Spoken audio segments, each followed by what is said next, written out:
يا أيها الذين آمنوا هل أدلكم على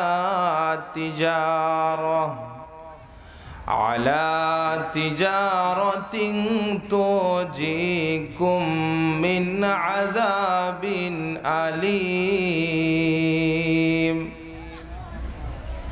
قال النبي صلى الله عليه وسلم عن عبد الله بن مسعود رضي الله تعالى عنه قال قلت يا رسول الله أي العمل أفضل قال الصلاة على ميقاتها قلت ثم قال بر الوالدين قلت ثم قال الجهاد في سبيل الله رواه البخاري أو كما قال عليه الصلاة والسلام أعوذ بالله من الشيطان الرجيم بسم الله الرحمن الرحيم إن الله وملائكته يصلون على النبي يا أيها الذين آمنوا صلوا عليه وسلموا تسليما ذكر कर لا إله محبت لا إله لا إله سبحان الله والحمد لله لا إله إلا الله سبحان الله والحمد لله لا إله إلا الله إلا الله إلا الله إلا الله إلا الله سبحان الله والحمد لله لا إله إلا الله আল্লাহ তোমার এই ধরার মাঝে কত জানা অজানা সৃষ্টি আছে কেউ নেই তোমার ওই নাম জপে না তোমার নামের তসবিহ জপে না তোমার নামের তসবিহ জপে না লা ইলাহা লা ইলাহা লা ইলাহা ইল্লাল্লাহু মুহাম্মাদুর রাসূলুল্লাহ সাল্লাল্লাহু আলাইহি ওয়াসাল্লাম। আমি কারো পক্ষে অথবা বিপক্ষে কথা বলবো না, কথা হবে কোরআন থেকে। কি থেকে? কোরআন থেকে। কোরআন যেটা বলবে সেটা বলবো, যেটা বলতে বলবে না সেটা বলা যাবে না। সেটা আমার পক্ষেও থাকতে পারে, আমার বিপক্ষেও থাকতে পারে। সমস্যা আছে? এই কোরআন পৃথিবীর একমাত্র মহাবিশ্বের মহাবিশ্বয় কোন সুবহানাল্লাহ। এর মধ্যে কোনো সন্দেহ, কোনো ভুল, কোনো ত্রুটি, কোনো কিছুই নাই। এই জন্য কোরআন থেকে যদি আমরা আলোচনা শুনতে পারি, দুনিয়াতেও আমরা সফল, মৃত্যুর পরে আল্লাহ রাব্বুল আলামিন আমাদের সকলকে জান্নাতি মেহমান বানায় দিবেন কোন সুবহানাল্লাহ। এই কোরআন আল্লাহ তাআলা দিয়েছেন। এই কোরআন শুধু তাবিজের কিতাব নয়, শুধু গল্পের কিতাব নয়, শুধু কিচ্ছা কাহিনীর কিতাব নয়। কোরআনের ৬২৩৬ মতান্তরে ৬৬৬৬ আয়াতের ভিতরে এখানে যেমন ইতিহাস রয়েছে, ঠিক তেমনিভাবে দর্শন রয়েছে, ঠিক তেমনিভাবে বিজ্ঞান রয়েছে, ঠিক তেমনিভাবে সাহিত্য রয়েছে, ঠিক তেমনিভাবে কিচ্ছা কাহিনী, ব্যক্তি জীবন থেকে পরিবার, পরিবার থেকে সমাজ, সমাজ থেকে রাষ্ট্র, রাজনীতি থেকে অর্থনীতি, অর্থনীতি থেকে পররাষ্ট্রনীতি। এমন কোনো বিষয় নাই যে সকল সমস্যার সমাধান কোরআনের মধ্যে নাই কোন সুবহানাল্লাহ। এই জন্য আল্লাহ রাব্বুল আলামিন কোরআনুল কারীমের ভিতরে সূরাতুল বাকারার ভিতরে প্রথম আয়াতে আল্লাহ রাব্বুল আলামিন এই কোরআন সম্পর্কে গোটা বিশ্ববাসীর সামনে চ্যালেঞ্জ ছুড়ে দিয়েছেন কোন সুবহানাল্লাহ। আমার সাথে সবাই পড়েন আলিফ লাম মিম যালিকাল কিতাবু লা রাইবা ফীহি হুদাল লিল মুত্তাকিন। আল্লাহ রাব্বুল আলামিন বললেন যালিকাল কিতাব, এটা এমন একখানা মহাবিশ্বের মহাবিশ্বয়, এমন একখানা কিতাব লা রাইবা ফি, কোনো ভুল তো দূরের কথা, কোনো সন্দেহ নাই। কোন সুবহানাল্লাহ। কোনো সন্দেহ নাই, কোনো ত্রুটি নাই, কোনো ভুল নাই। এটা কাদের জন্য? এরপরে আল্লাহ রাব্বুল আলামিন বললেন হুদাল লিল মুত্তাকিন, এই কোরআন হচ্ছে হেদায়েত পাবে, কোরআন থেকে তারাই হেদায়েত পাবে যারা হলো মুত্তাকি। কোন সুবহানাল্লাহ। এখানে একটা বিষয় আলেম ওলামা আছেন, এখানে আল্লাহ তাআলা শুধু মুসলমানের কথা বলেন নাই, মুসলমান হওয়ার পরে আমাদের অবশ্যই মুত্তাকি হওয়া লাগবে। কোন ঠিক কিনা? মুত্তাকি মানে কি? যারা কেবলমাত্র শুধুমাত্র একমাত্র কাকে ভয় করে? আল্লাহকে।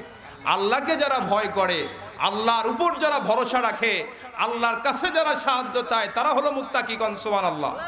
আর এই কোয়ালিটি যারা ইনশিওর করতে পারবে, এই গুণ যারা অর্জন করতে পারবে, তারা হলো মুত্তাকি। আর এই সকল ব্যক্তিরাই কোরআন থেকে হেদায়েত পাবে। কোন সুবহানাল্লাহ।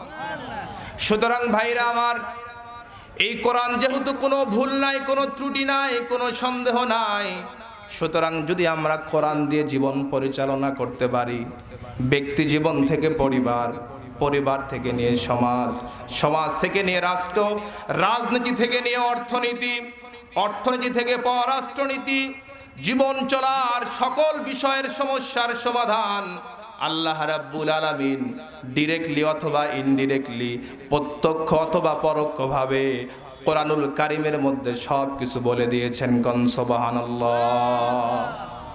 এই জন্য আসুন ভাইরা আমার, আজকে দুর্ভাগ্যবশত হলেও সত্য, আজকে মুসলমানদের অধপতনের, মুসলমানদের দুঃসময়ের সবচাইতে বড় কারণ, আমরা কোরআন শুধু ব্যক্তি জীবনে ফলো করি, পরিবার, সমাজ, রাষ্ট্রে কোনো জায়গায় কোরআনের বিধান কায়েম নাই। ঠিক কিনা? যদি আমরা কোরআন দিয়ে 90% মুসলমানের দেশ বাংলাদেশ, ঠিক কিনা কোন?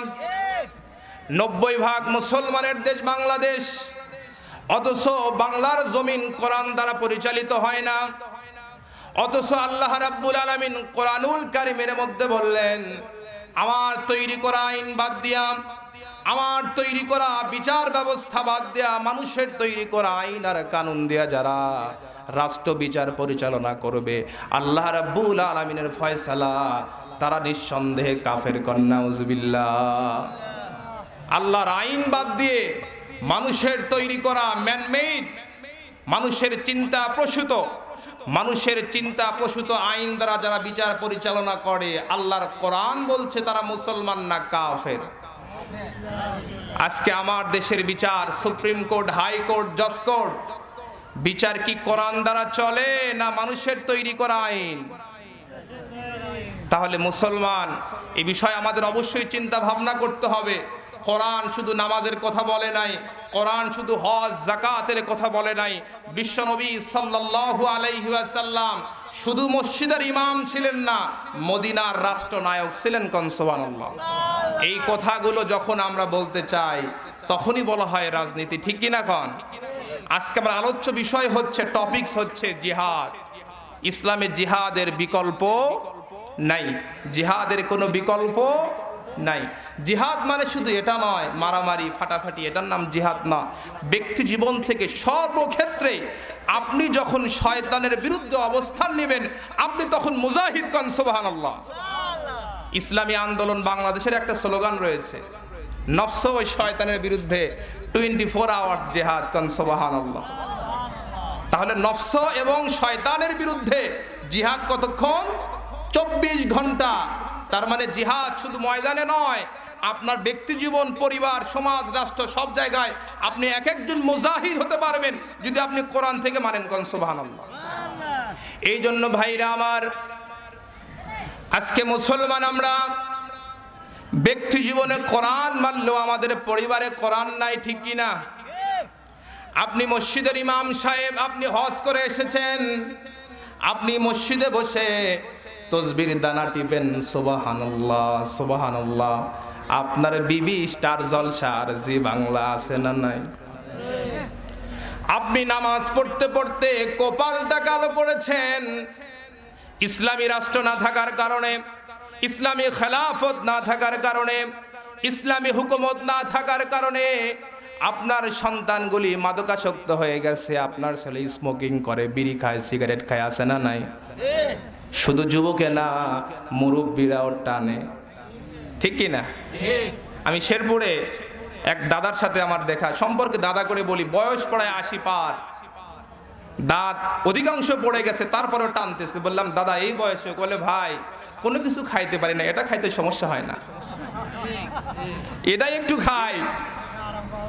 মুসলমান সাবধান, যাদের চুল দাড়িগুলো পেকে গিয়েছে আল্লাহর হস্তে টানা বাদ দেন, আল্লাহ তামাম জিন্দেগির গুনাহগুলি মাফ করতে পারে। কোন সুবহানাল্লাহ। হালাল হারাম ফতুয়া দিবে মুফতি সাহেবরা, আমি না। ভাইরা আমার, যে কথা বলছিলাম, আমরা কোরআন শুধু ব্যক্তি জীবনে ফলো করি, পরিবারে আমাদের ইসলাম আছে কি? পরিবারে ইসলাম নাই, সমাজে ইসলাম নাই, রাষ্ট্রে ইসলাম নাই। এর ফলে 90% মুসলমান থাকার পরেও আজকে মুসলমানরা নির্যাতিত, গণ ঠিক কিনা? 2 জন প্রধানমন্ত্রী সাবেক বর্তমান কি ছিল? লেডিস। অথচ আল্লাহ রাব্বুল আলামিন কোরআনে বলছেন আর রিজালু কাওয়ামুনা আলান নিসা। আল্লাহর কোরআন বলছে সমাজের নেতৃত্ব কারা দিবে? পুরুষেরা না মহিলারা? পুরুষ। অথচ আমরা 90% মুসলমানের দেশে সাবেক এবং বর্তমান, যিনি বিদায় নিয়ে ইন্ডিয়াতে অবস্থান করছেন, এই দুইটা কি ছিল? মনে হয় পুরুষ নাকি? কি ছিল? জোরে বলেন। অথচ আমরা দাবি করছি আমরা মুসলমান। একজন পুরুষ মানুষকে আমরা ক্ষমতায় বসাতে পারি নাই। যে একজন পুরুষ বসেছিল তিনি আবার চরিত্রহীন, ঠিক কিনা এরশাদ? বাংলাদেশের অধঃপতনের এই বিগত 16 বছরের যে স্বৈর শাসন চলেছে, আইয়ামে জাহিলিয়াতের মতো যে অপরাধগুলি হয়েছে, এর অধিকাংশ ভাগীদার এই জাতীয় পার্টি, ঠিক কিনা? আমরা শুধু ওই দলকে গালি দেই, কিন্তু জাতীয় পার্টিকে আমরা মাইনাস করছি না। এরা হচ্ছে সবচাইতে বড় কুলাঙ্গার, ঠিক কিনা? সুতরাং আমাদেরকে সাবধান হতে হবে। আমরা কারো পক্ষে বিপক্ষে অবস্থান নিব না। বর্তমান প্রেক্ষাপট খুব খারাপ অবস্থার মধ্যে আমরা আছি। দেশি এবং বিদেশি বিভিন্ন বহুর্মুখী চতুর্মুখী ষড়যন্ত্রের কবলে বাংলাদেশ পড়ে গেছে। যে কোনো মুহূর্তে যে কোনো সমস্যা হতে পারে। এই জন্য আমরা যে কোনো সময় যে কোনো সমস্যার মোকাবেলা করতে গিয়ে আমরা কোনো বিশৃঙ্খলা করব না ইনশাআল্লাহ। ধৈর্য ধরেন, সবর করেন, সব ফয়সালা হবে নির্বাচনের পরে, ঠিক কিনা কন? সবরে মেওয়া ফলে আমরা কোনো বিশৃঙ্খলা করব। আমাকে যদি কেউ গালিয়ে দেয়, আপনাকে যদি কেউ গালিও দেয়, তারপরে কোনো কিছু বলবেন না, সবর করেন, হিসাব হবে নির্বাচনের পরে, ঠিক কিনা কন? সুতরাং দেশের বৃহত্তর স্বার্থে, ইসলামের স্বার্থে, কোরআনের স্বার্থে, ইসলামী হুকুমতকে প্রতিষ্ঠা করার জন্য, ইসলামী খেলাফতকে প্রতিষ্ঠা করার জন্য এই মুহূর্তে আমি আপনাদেরকে উদাত্ত আহ্বান জানাচ্ছি, আমরা কোনো গুজবে পা দিব না, ঠিক কিনা কন? আমরা কোনো গুজবে, আমরা কোনো কান কোথায় ফেসবুক ইউটিউবের বিভিন্ন খবরে আমরা কোনো পা দিব না। আমরা দেশের মধ্যে, এলাকার মধ্যে, আপনি যে এলাকার মধ্যে আছেন, আপনি যে মহল্লার মধ্যে আছেন, এখানে শান্তি, এখানের শৃঙ্খলা সব কিছু বজায় রাখার দায়িত্ব আপনার, ঠিক কিনা কন? সুতরাং যদি আমরা এক্ষেত্রে বজায় রাখতে না পারি শান্তি শৃঙ্খলা, তাহলে আমরা যে স্বাধীনতা অর্জন করেছি 1590 জনের যুবকের রক্তের বিনিময়ে, হাজার হাজার মানুষের রক্তের বিনিময়ে যেই স্বাধীনতার নতুন সূর্য বাংলার জমিনে উদিত হয়েছে, যদি আবার আমরা বিশৃঙ্খল পরিস্থিতির সৃষ্টি করি, আশা করা যায় হয়তোবা এই সমস্যা আরো বাড়তে পারে, ঠিক কিনা কন? সুতরাং আমরা যে স্বাধীনতা অর্জন করেছি, এই স্বাধীনতা অর্জনের চাইতে রক্ষা করা অনেক বড় কি কঠিন না? অর্জন করা সহজ, রক্ষা করা কঠিন। হাফেজ হওয়া তেমন কঠিন না, হাফেজ হওয়া সহজ, হেফজ রক্ষা করা সবচাইতে বড় কঠিন, ঠিক কিনা কন?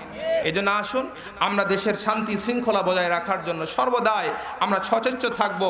আল্লাহ তৌফিক দান করুক বলে আল্লাহুম্মা আমিন।